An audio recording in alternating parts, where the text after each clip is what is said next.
Hello everybody. It's Wave Storm Tracking Team Meteorologist Ryan Hoke here, and there is Wavy, the weather alert bot that's always at the bottom of your screen on Wave Weather Now, bringing you the latest on the alerts that we have, both from the Wave Weather app and from a number of different sources.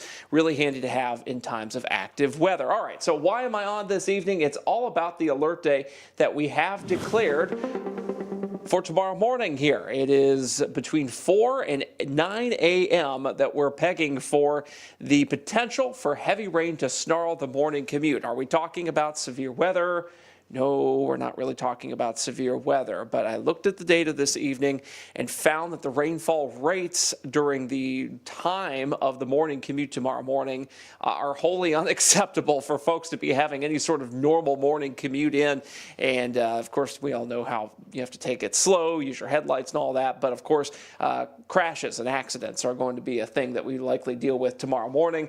It has been a while since we've had a wave weather alert day around here because the weather has been so quiet for what seems like weeks and weeks and weeks, and now we're back into a short fuse sort of active pattern. So it's like just a couple of days here, and then we'll be back into a calmer pattern for about a week or so. The push alert just hit the Wave Weather app and the Wave News app. I wanted to say hello to a few folks on here this evening, including Ryan Sebastian. Hello to you on YouTube, and of course we've got our friend Laura Adams. Good evening to you, Laura. We are, of course, tracking not only, of course, your comments on Facebook and on YouTube, but we've also got X involved here. And if you're watching us on the Wave Weather app or the Wave News app, like on a browser, if you will, here, you can always comment on the Wave Louisville, Kentucky YouTube page, live video, or on the Wave Weather Facebook page. We're also monitoring your comments here. You can see them, of course, on your screen on the bottom right. From Weather Geek, he says, "Hey, Ryan." Shonda says, "Good evening from Jeffersonville." A bit of a little new feature here with your comments on the bottom right-hand side of the screen. And we'll keep an eye on those so that we can be having a conversation together. So let's plunge into this since I think we've got enough folks in the room here. I know it's late. It's 11:45. You want to get to bed. We're going to try to make this short because I want to get home too and get to bed. So let's go over this. It's between 4 and 9 a.m. Thursday morning when we've got this potential for clusters of storms, 1 inch plus rainfall for some of us here. The morning commute delays are the main reason for this. Briefly gusty winds could accompany these storms as they move through overnight. These storms may wake you up. I do not sleep soundly when there is thunder going on outside, or heavy rain for that matter, so I might have some extra bags in my under my eyes early tomorrow morning here. So let's break this down here with the Wave Weather app. You'll see that we've got a rain chance that goes up to 80% by 5 a.m., and then it begins to drop as we head toward the afternoon. So keep that in mind. It's not a complete washout tomorrow. All this green you see here is just ground clutter. It means that the atmospheric profile is such that the radar beam is bouncing off the ground before it actually hits anything and then bounces back to the radar site because it bends, literally bends the radar beam for it to do that because of the temperature profile of the atmosphere. But you'll notice we do have some of these showers and thunderstorms already showing up just to our north and west. I'll stop the radar here so you can see, and I'll also take off some of that ground clutter because I know that's annoying. That happens during the warm season, especially here with higher humidity in these warmer overnights here. Boom, I can filter that out. Looks a lot better. But you'll see this is a non-severe line of storms now moving through the Indianapolis area, getting ready to move into the western parts of wave country here. A considerable uptick of lightning has been occurring just west of the Wabash River here in southeast Illinois. This is west of Evansville. This is going to be the bad boy that starts to move in here. Again, no severe weather right now. Some storms could be strong, but I doubt we'll get any warnings out of these just because of the overnight timing and the lack of wind shear in the area during all of this here. So that's some good news. At least we don't have the severe weather problems to deal with that some other areas to our north and northwest have dealt with today. They had one severe thunderstorm warning west of Indianapolis about an hour and some change ago. As we zoom out, you'll notice that this is all connected up to a line of showers and storms that goes all the way into Michigan and beyond. But the southern edge really is about Carbondale, Illinois here. So we'll watch this as it slowly moves pretty much east-southeast. The problem with this setup here, guys, is that this line of storms, while it looks like it would move through fast, won't move through as quickly as it looks, because once this initial line right here goes through early tomorrow morning, and that's probably going to be about 3, 4 a.m. here in Louisville, far earlier than that, like 1 a.m. west of here, like Du Bois County, Orange County, Lawrence County, etc. Once this moves through, there will be additional storms that develop on the backside. You can already see one of those cells just south of I-64 here in southern Illinois, right there, that's starting to develop. So this is going to be more of a training situation where you will get multiple rounds of these clusters of storms throughout the morning tomorrow, as the cold front will start to bend and sit like that closer to the Ohio River. I can put my little triangles on it, make it look like a cold front there, or shark teeth, if you will. Depends on what you want to call them. Anywho, so that's what we'll be dealing with in the morning. There's the cold front now. Again, it becomes more oriented horizontally like this as we head toward tomorrow morning, and that's why we see multiple rounds of storms, as it were, here. So the severe weather risk overnight from the Storm Prediction Center, they don't have one for us. That's good, right? Again, this is not about severe weather. This is about heavy rain plus folks on the road during a busy time of morning tomorrow, all right? Now, the severe weather risk for Thursday does include southeast Kentucky, and it does clip Adair County. In fact, if I go into a county-by-county view here, if I hit the home view, you'll be able to see Adair County is involved with this. Some of these storms, as they're moving through tomorrow morning, could refire and flare up towards strong to maybe even briefly severe limits in eastern Kentucky by about midday into the afternoon tomorrow. Adair County typically sticks out like a sore thumb when it comes to severe weather around here, because they're our most southern county. It's just the virtue of being closer to the Gulf, and severe weather typically increases in, kind of likelihood as you move to the south of here, climatologically speaking. So Adair County, you guys are kind of in this, but it's not a huge deal tomorrow. It's just a 1 out of 5 marginal risk, all right? Now, as we zoom things out here, you'll notice for Friday, we have nothing. We did have one question here from Joseph Newton. He's like, hey, whoa, how about Friday? Friday's a storm day. And yes, it is. And we're going to talk about that and why that may be more of a situation we need to watch than even the Thursday morning commute here. We don't have an alert day for it yet. We're still waiting for more data on that. And we will, of course, give you the latest on that as we get to it. All right, so let's go through this morning commute time frame here a little bit more in detail. You'll notice there are no red bars. I'll say it one more time for the people in the back. There are no red bars on this hourly storm chance graph. Whenever you see red bars, that means, hey, severe weather. But there are no red bars for tomorrow morning. That means it's just rain. Type the number 3 if you're good with that, all right? Type 3 if you understand that it is not about severe weather tomorrow morning. It's about the rain and the morning commute. I want to make sure this message gets through completely. That's why I wanted to do a video about this live here with you guys to make sure we explain it. Type the number 3 if you understand this is not about severe weather, but it's about rain for tomorrow morning. I see lots of 3s coming in from lots of different folks here. Good. I think we're good with that. All right, so here's Futurecast. Now, it shows by 2:30 in the morning, storms already in Du Bois County. That checks out. It may be running a little slow. Those storms actually may be a little closer to Corydon by that point, the way things are trending on the radar right now.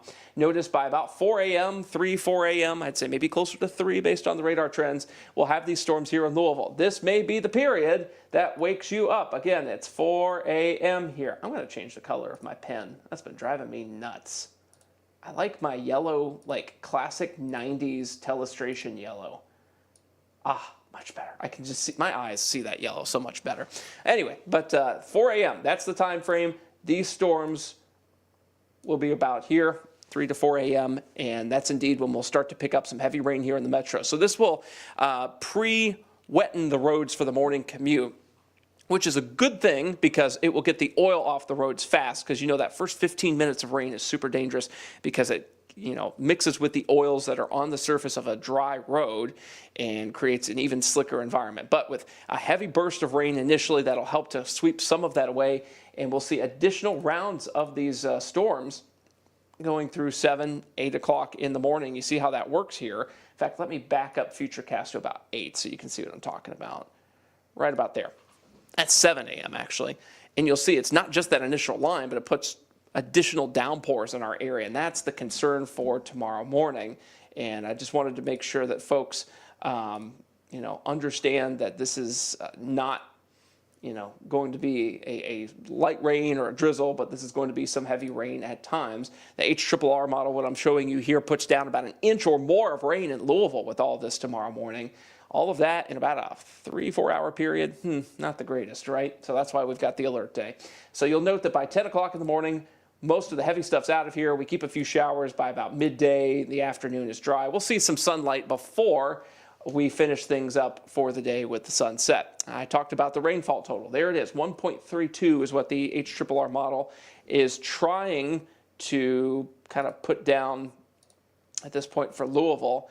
And you'll notice that it does have some potential for 2-inch plus totals there in yellow down toward Bardstown. Now, this is one model here, and I wanted folks to realize that there will be some variance in this. It will change a little bit overnight tonight, but we're getting close enough that this will at least have some skill in what it's saying here. I want to answer a couple questions, then we're going to take a quick break so I can get the graphics together to show you Friday and the weekend. And then we'll wrap this up because I want to make sure we get this done quickly here because I know it's late, folks. Jordan says, thanks for letting us know. You're very welcome, Jordan, here. Severe weather with Jackson on YouTube, the high-resolution rapid refresh model. He likes that. HRRR, the HRR. I call it the pirate model. HRRR is her if you read it phonetically there. Let's see. Jackson says he understands it all. That's good. Oh, this is fun. All right, so Jackson goes to Trinity at 7 a.m. tomorrow. My brother graduated from Trinity. I think it was class of 23? I think that was class of 23. Yeah. So if you know a guy named Chris with my last name, then you know my brother. That's pretty cool. Let's see. Will any severe thunderstorm warnings happen? I doubt it. I don't think so. Not with this setup. Not enough wind shear. Not during the day. It's just not a great setup, which is good. Rosie's already got a migraine. Totally understand that. Ashley's like, just got in. What's the threat? Flooding, tornado, none of the above. It's all about travel concerns for the morning commute tomorrow, and that's why we have the alert day here. I'm only awake to feed my newborn, so we are both watching, says Ashley. Fantastic. That's great. Congrats to you again on the kid. That's fantastic. Love that.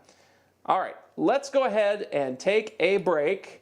And I will be back here in 60 seconds with more on Friday's strong storm setup that could be more interesting than what happens in the morning here.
Let's talk a little bit about Friday, shall we? Friday is a storm chance that we've had in the forecast for a bit. It's been kind of lurking in the shadows because it's been at night, so you don't want to affix a giant storm chance to the daytime hours and be like, oh my God, it's going to storm, and then it only be after 9, 10 o'clock at night, right? So you don't want to scare people into thinking their Friday is ruined, right? But we're to the point now where we need to start talking about this in regards to how this will interact with college and high school football games on Friday evening. I'm a little concerned about lightning plus people outside equaling bad. And this isn't going to be the biggest severe weather threat we've seen or anything like that. I really don't think we're in line for that. But these storms could be strong enough that we have some problems. And some rogue warnings of the severe thunderstorm variety can't be entirely ruled out either. This is our best guess on timing right now. Let's orient ourselves here. It is now midnight on Thursday morning, and this is going to be Friday night we're talking about. So we still have about 36 hours or so before this occurs. So there's going to be some minor changes here. These storm chances will be adjusted as we get closer here. promise you they will be, because that's our job, all right? So let's get into the weeds on this. And this is Futurecast. Now, what I am showing you here is the European model. Oh, why is he showing the European model? Okay, so the HER doesn't go far enough out yet. The graph wasn't really handling it very well and didn't go far enough out. And the NAM, I just simply didn't like at this point. So we're going to go with the high-resolution Euro model for now. So this is going to be a little course, C-O-A-R-S-E course, not like a golf course. But you'll see here by 7 p.m., that's when we start to get these showers and storms in. There may be a situation where you get kind of like a band of rain up here, and then more of like a scattering or numerous storm sort of cell variety down in Kentucky during this time. Again, this data can't capture that very easily, but it's the best that we have in terms of timing. And then by 10 o'clock, these storms will still be moving through. And here's the problem. These storms will even still be moving through by midnight, and that means that Saturday morning may be wet. Yikes. Don't like that. Not fun. Totally get it that everybody's a little bummed about Saturday. This is the latest from, if you've watched Brian Good's live blogs in the mornings here, we call this sort of the catch-all chart for severe weather outlooks. The first thing you see on the left here is sort of the analog look at the severe weather risk. And when we say analogs, like past similar events, and where that risk may be, you'll see that it has the maximum risk for severe weather in Tennessee. The second one is an AI-powered machine learning program, if you will, that uses AI plus weather data to get an outlook. You'll see that it's also south of us, but really kind of centered a little closer to Tennessee. That's an older outlook. There's a newer one that centers it a little closer to Nashville with a bit more of that yellow into Kentucky, but it doesn't load after a certain time of day because it's still new. And then, of course, the Storm Prediction Center there on the right has nothing yet, all right? So I am wondering if we're going to grab a marginal risk, a 1 out of 5 risk out of this for Friday based on what I am seeing here. There is a bit more wind shear available for this. This will hit during a more favorable time of day, kind of during the evening after it's had all the heating of the day to really get going here. So it'll have more thunderstorm fuel. So this is what I'm thinking for now on the U of L football forecast. I think we may be able to get in tailgating pretty okay. There may be some scattered storms around, around 6 o'clock or so. And then by kickoff, we'll really need to start watching the radar. And then by third quarter, end of the game-ish, we're really going to have to keep watch on the radar here. And it's mainly for lightning and gusty winds, all right? This is not a big severe weather event or anything like that. This is typically not a time of year when we see a ton of severe weather, by the way. Kind of September and October are not very well known for that. We do get into our secondary severe weather season kind of late October into November a little bit. That does happen from time to time, so just keep that in mind. But it is something to monitor here for Friday night. All right, so that's Friday night. And then we have this soggy Saturday start because this front doesn't go anywhere. It overstays its welcome. I know we had a dry forecast for Saturday, and then today it's like, hey, what happened to that 70% rain chance? Why is that in there? It's because of this front. Thankfully, the latest data this evening, I'm going to back this up so you can see, has it a little drier than before. So we may be able to back off on that 70% if that persists overnight. Fingers crossed, that would be nice if we can salvage a bit more of our Saturday. I think if you've got Saturday like dinner plans, maybe you're heading out to a festival during the evening, Kentucky Bourbon Fest is going on, et cetera, et cetera. I think that's fine. You should be all right. It's just the morning. We'll have to watch for some leftover showers from the night before. And then by Sunday morning, we will, of course, be at 53 degrees, 40s outside the city because of that cold front. Maybe you're heading out to the Big Four Arts Festival on Sunday. Should be positively perfect. You might need a light jacket for much of that. All right, I'm going to put the alert day information up here, answer a few questions, then we're going to get off of here because I got to go home. You got to get to bed. Life's got to move on. We do have this alert day for Thursday morning, 4 to 9 a.m. Clusters of storms. Heavy rain is the main problem. Heavy rain plus morning commute equals bad driving and crashes and accidents and wrecks, and we don't like any of that. So that's why we've got the alert day for tomorrow morning. I just wanted to make sure that we flag this so that you have the earliest alert on that before you go to bed tonight. Let's answer a few questions real quick. I've starred a few of these so we can put them up here. Brandon says, these storms aren't severe. Correct. That's a good thing. We don't want them. And this is not a severe weather setup. Amanda says, yay, good sleeping weather. I can't sleep when it's raining like this, but so many folks can, so it's fantastic that a lot of folks will wake up all bright-eyed and bushy-tailed before they head out on a wet commute, I guess, in the morning. Our friend Michael Wells says, thank you, appreciate you. Well, thank you, Michael, for your awesome and loyal viewership there. Jackson says, flash flood warnings possible if heavy rain happens in a short amount of time. You know, that's conceivable, it's possible. The problem is we haven't had a whole ton of rain lately, so I really don't think tomorrow is going to be a flash flood setup. It's mostly just a setup where we're concerned about, you know, rain plus people driving, not so much the flooding aspect, but the, you know, wet roads aspect of that. He says, hope it doesn't get rained out. With the fireworks show at Gaslight Festival. Yeah, tons of stuff happening tomorrow. Oh, yeah, indeed. Yeah, for Friday there. Indeed, indeed. Let's see what else we got cooking here. Let's see. Hide that one. What else? Is anybody else talking tonight? I can tell we're already losing some folks because it's getting late. I totally get that. It happens. Let's see. Tawana may be busy in the morning, says our friend Shonda. Yes, she might be, just because the radar is going to be active. There are going to be crashes, inevitably, that we'll be tracking with Trimark and our other traffic partners here. So keep in mind that tomorrow morning's commute won't be the most fun thing in the world. I can tell you that. Braden, our friend Braden there, any chance of an alert day for Friday evening and night? Yes, there is a chance. It has been mentioned in our Wave Weather Team Microsoft Teams chat. So, like, that's kind of the first step. If somebody mentions it in the chat, then, you know, it starts kind of snowballing into either one of two ways. Either, yeah, this is looking more likely, or no, we kind of let it go. So we're right now kind of in those initial stages of a potential alert day for Friday evening, just because outdoor events plus thunderstorms and even some stronger storms, maybe a rogue severe thunderstorm warning or two, that could certainly, you know, play into, I should say, our potential wave weather alert day for Friday evening. Let's see, veterans and family at Lake Jericho on Saturday. Yeah, a lot going on this weekend. Good grief. Jackson's like, yeah, I agree. It's time to go hit the bed. Good night to you, Jackson. Appreciate your viewership here. I think I'm going to do the same thing, guys. We've seemingly dropped off in the comments department here, except for, of course, Steven. Oh, my goodness. Steve says, thank you, Ryan, and all at Wave for the rain. Just a reminder.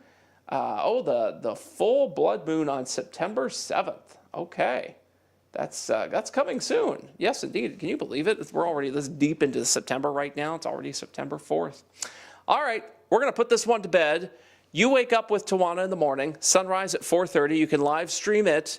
You can always live stream Wave Weather Now, by the way.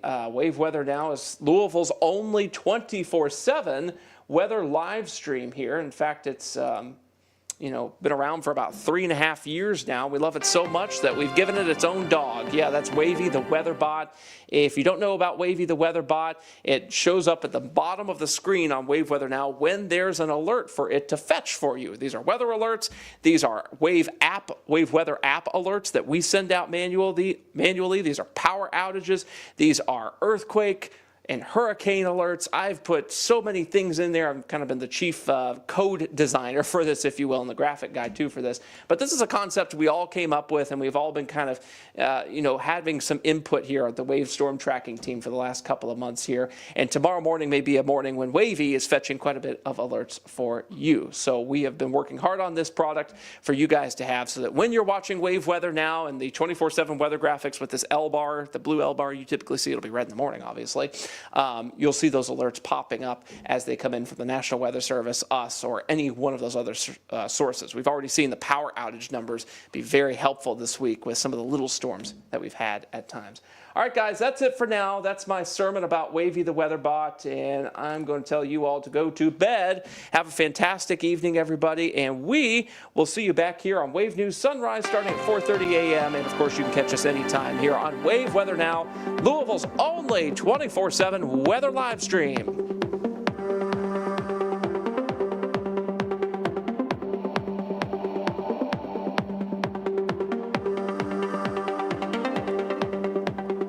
Braden, Wavy is a digital dog.